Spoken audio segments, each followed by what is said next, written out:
नमस्कार, मी Sameeksha Ganesh Gunte, DSTS founders college of pharmacy Solapur येथून। सर्वप्रथम आदरणीय श्रोत्यांना माझा नमस्कार। श्री विश्वेश्वर महाविद्यालयातर्फे आयोजित ऑनलाईन वक्तृत्व स्पर्धेसाठी माझा विषय आहे लॉकडाऊन, शाप की वरदान। विश्वास ठेवा, ही पण वेळ निघून जाईल, वाईट काळ सरून जाईल, अजून किती वेळ राहील अंधकार, नक्कीच येईल आशेची सुवर्ण सकाळ। कारण विश्वास ठेवा, ही पण वेळ निघून जाईल, फक्त तुमचा हवा आहे सहकार, बाकी सर्व सांभाळून घेईल भारत सरकार। भेटल्यावर नमस्कार करा, जोडून हात आणि त्या लॉकडाऊनच्या वेळी मोलाची साथ। कारण विश्वास ठेवा, ही पण वेळ निघून जाईल, वाईट काळ सरून जाईल। खरं तर लॉकडाऊन म्हणजे काय हो? लॉकडाऊन म्हणजेच कोविड-19 अर्थातच कोरोना व्हायरसच्या विरोधात उचललेलं पहिलं पाऊल। आणि लॉकडाऊन 1, 2, 3 याला असंही म्हणता येईल की भारताच्या नव्हे तर जगाच्या सुवर्ण भविष्याकडे उचललेल्या पायऱ्या।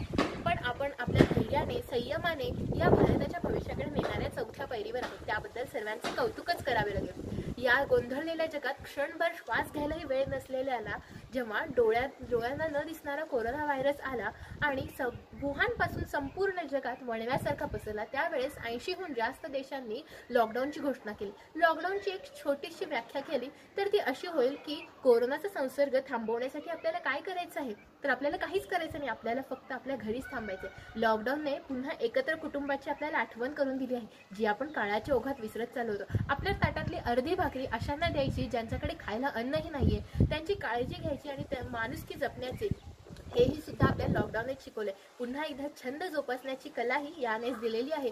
तसेच या जंक फूडच्या दुनियेमध्ये घरची भाजी पोळी किती स्वादिष्ट असते हे पण आपण याच काळात शिकतोय बरं का। तसेच चाय पे चर्चा तर आता रोजच रंगात येतात आणि 3 पिढ्या एकाच घरात राहण्याचं सुख अनुभवत आहेत। या मोठ्या मोठ्या मॉल्सच्या रांगेमध्ये छोट्या दुकानांची किंमत आता कुठे आपल्याला कळती आहे।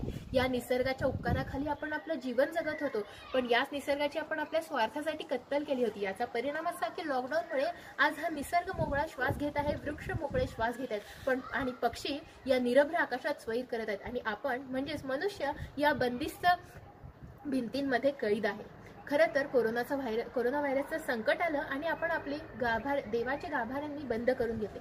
म्हणजेच याला असंही म्हणता येईल की जे देव आज गाभाऱ्यात बंद आहेत तेच कुठे खाकी तर कुठे पांढऱ्या गणवेशात आपल्यासाठी उभे आहेत। पण आपण या मोबदल्यात काय दिलं आहे? फक्त अपमान, लॉकडाऊनचा संताप आणि हल्ले। खरं तर एक गोष्ट लक्षात ठेवा की आरोग्य संस्थेचे 4 स्तंभ आहेत, 1 डॉक्टर आणि नर्सेस, 2 सफाई कर्मचारी, 3 पोलीस आणि 4थं म्हणजे फार्मासिस्ट। या 4 पैकी कुठला एकही स्तंभ जर डळमळला तर सजीव सृष्टीला धोका येऊ शकतो बरं का। एक किस्सा नुकताच ऐकण्यात येऊन गेला। मजुरांची एक छोटीशी टोळी आपल्या गावी निघाली होती चालत चालत, कारण वाहनांचा अभाव। शेवटी पोलिसांनी त्यांना अडवले आणि विचारलं, काय रे लॉकडाऊन आहे, तुम्हाला माहित नाही, कुठे निघाला? एक मजूर म्हणाला, अगदी शिणलेला होता तो म्हणाला की साहेब, अहो 100 किलोमीटर आलोय, 50 किलोमीटरवर आमचं गाव आहे, आम्हाला जाऊ द्या, तुमची खूप कृपा होईल। पोलीस अधिकारी अर्थातच चिडले आणि म्हणाले, तुमच्यासाठी आम्ही आमचा जीव धोक्यात घालून इथे उभे आहे आणि तुमचं वागणं बदलत नाही, हेच आमचं दुर्दैव म्हणावे लागेल। त्यातला एका मजुराचा गळा दाटून आला आणि तो म्हणाला, साहेब, तुम्ही आमच्या रक्षणासाठी उभा आहात, तुमची आमची एक वेळची भूक भागवाल, पण तिथं भुकेमुळे माझा मुलगा गेलाय हो, त्याचं शेवटचं तोंड बघण्यासाठी, त्याच्या अंतिम संस्कारासाठी चाललो आहे, जाऊ द्या।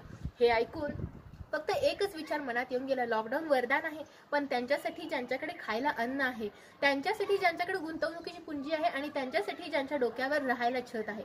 पण हातावर पोट असणाऱ्या मजुरांसाठी, शेतात पीक उगवून सुद्धा शेतीमाल विकला न गेलेल्या शेतकऱ्यांसाठी तर हा शापच आहे। म्हणजे गरीब होणं हा गुन्हा आहे की दुसऱ्यांचे महाल बांधण्यासाठी मजुरी करणं हा गुन्हा आहे, की स्वतःच्या पोटाची खळगी वाढवून जगाचं पोट भरणं हा गुन्हा आहे। कुटुंबाच्या प्रेमापोटी जेव्हा औरंगाबादेत रेल्वे रुळाखाली 16 मजूर मृत्युमुखी पडले, अशा वेळेस लॉकडाऊन काय हो, शाप की वरदान?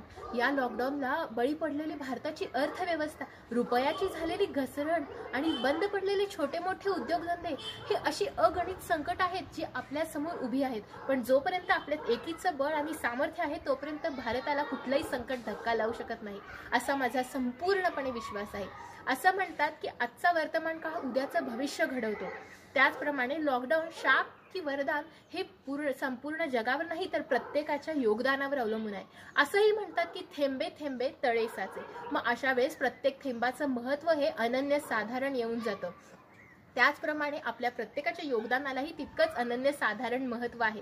शेवटी मी एवढंच आवाहन करते की काळाची गरज आहे प्रत्येकाचं 100% योगदान, काळाची गरज आहे प्रत्येकाचं 100% योगदान, कारण भारताची वाढवायची आहे शान, हेच तर आहे आपल्यासाठी वरदान, हेच तर आहे आपल्यासाठी वरदान. शेवटी धन्यवाद. विश्वेश्वर महाविद्यालयातर्फे मला बोलण्याची संधी दिली त्याबद्दल सर्व नियोजकांची मी आभारी आहे. धन्यवाद.